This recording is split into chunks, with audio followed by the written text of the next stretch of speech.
Hello नमस्ते and good morning सबैजनालाई। मेरो नाम बिन्दा। हजुरहरूलाई मेरो यो सानो भ्लगमा फेरि स्वागत छ। बिहानीको सबै कामहरू सकाइसकेर अनि फुपू चाहिँ बाहिर जानुहुन्छ अरे बिरामी भेट्नलाई।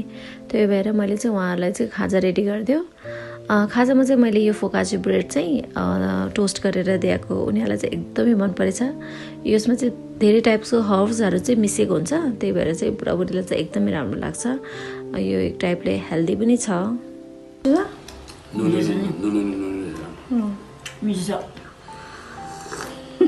फुलले अस्तिको रसम पनि मजाले खानुभयो।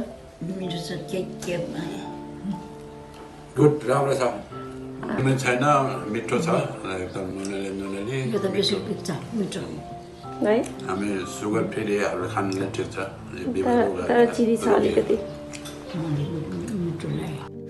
मलाई चाहिँ अस्ति स्लाइस चिज नपाएर त्यो डल्लैवाला चाहिँ चिज लिएर आइदिएको, अनि त्यो चाहिने बेलामा चाहिँ अलिअलि घुटिरहन चाहिँ कस्तो झ्याउ लाग्छ कि, अनि त्यही भएर मैले चाहिँ एकैचोटि कद्दुकस गरेर टाममा डब्बामा राखिदिएपछि युज गर्ने बेलामा अलिअलि झिकेर युज गर्दा चाहिँ अलिकति सजिलो हुन्छ। यो चाहिँ के हो अरे मामा? तरुल। यो चाहिँ देखाउनु न, यो भुइसो हो, तरुल होइन यो। समर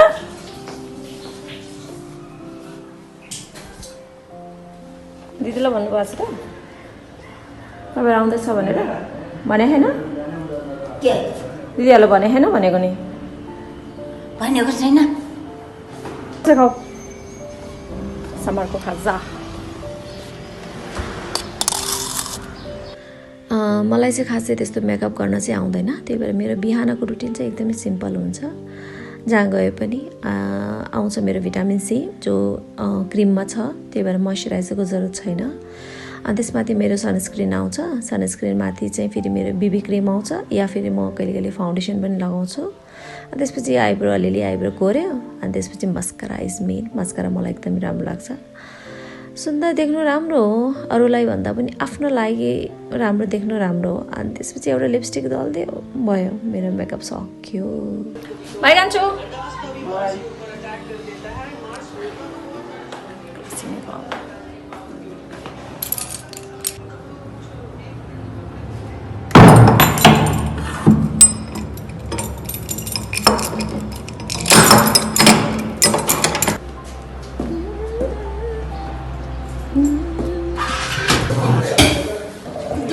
के हालौँ?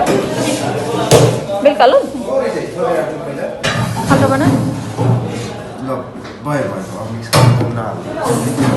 भएछ? यति पुग्छ?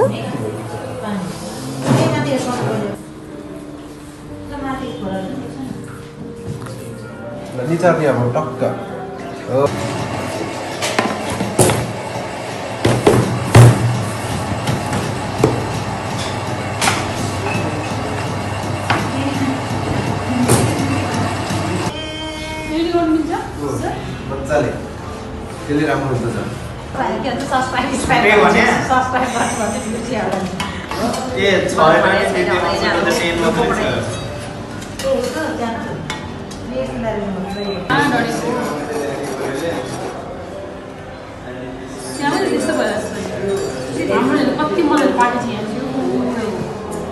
भएन र? आज चाहिँ सरले अनि मेरो क्लासमेटहरूले चाहिँ मेरो युट्युब च्यानललाई सब्सक्राइब गर्नुभएकोमा धेरै धेरै धन्यवाद। हजुरहरूको सपोर्टको जरुरत छ। सरले सबैलाई मलाई सब्सक्राइब गर्न लगाइरह। च्यानललाई चाहिँ सब्स्क्राइब गरिदिनु ल। Thank you sir. आउँदिन यार। हैन यतिसम्म आउँछ हाम्रो। तिमीहरुकोमा भयो भने कति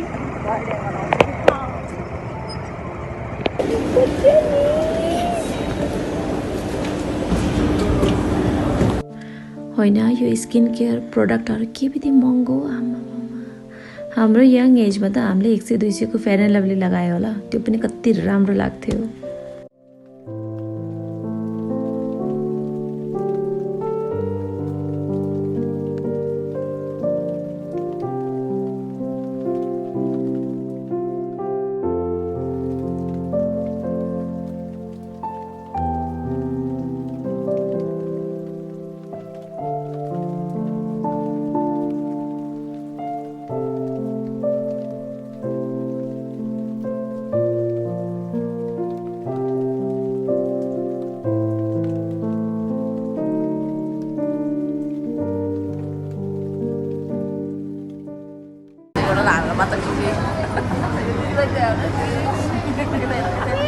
त्यस्तो बित्ति लाग्नु पर्दैन छोरी हो भन्नु बारे एउटा यतामा त किन छ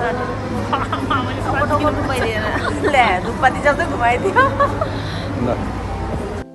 क्लास छुटेपछि हामी पनि बिरामी भेट्न गयौँ अनि सँगै फर्क्यौँ मामफुसँग के खाजा खायो अरे चाउमिन खाएको नै पक्का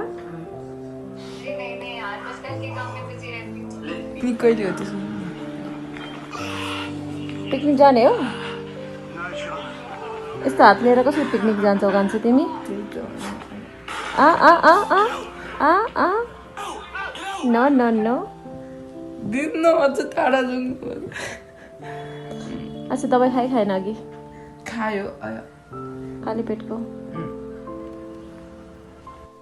क्लासबाट फर्किएपछि म एकछिन स्वेटर बुन्नतिर लागेँ अनि फु पनि आउनुभयो दिनभरिको यसो गफसफ गर्नलाई दुईजना बसेर गफसफ गरेँ अनि बुढाले पछि चिया बनाएर लिएर आउनुभयो चिया पियो बाबुको अपडेट दिनुपर्दा चाहिँ त्यस्तो पेन किलर खाएर पेन कम गराउनु पर्ने त छैन तर त्यो सुत्दाखेरि अनि उठ्दाखेरि चाहिँ एकदमै गाह्रो हुन्छ ऊ एक्लैले सक्दैन त्यसमा चाहिँ हेल्प गर्नुपर्छ अनि खाना खान नि उसलाई गाह्रो हुन्छ किनकि उसको राइट ह्यान्ड चाहिँ त्यस्तो भएको हो त्यही भएर मैले खुवाउनु गर्छु किनकि उसलाई चाहिँ यस्तो हातले खाएको चाहिँ एकदम चित्त बुझ्छ चम्मचले खाएको चित्त बुझ्दैन ओके साथीहरू आज मेरो यो सानो ब्लग यहीँ टुङ्ग्याउँछु हजुरहरूको सपोर्ट र मायाको लागि धेरै धेरै धन्यवाद र अघि पनि त्यसरी नै माया र सपोर्ट गर्दै गर्नु होला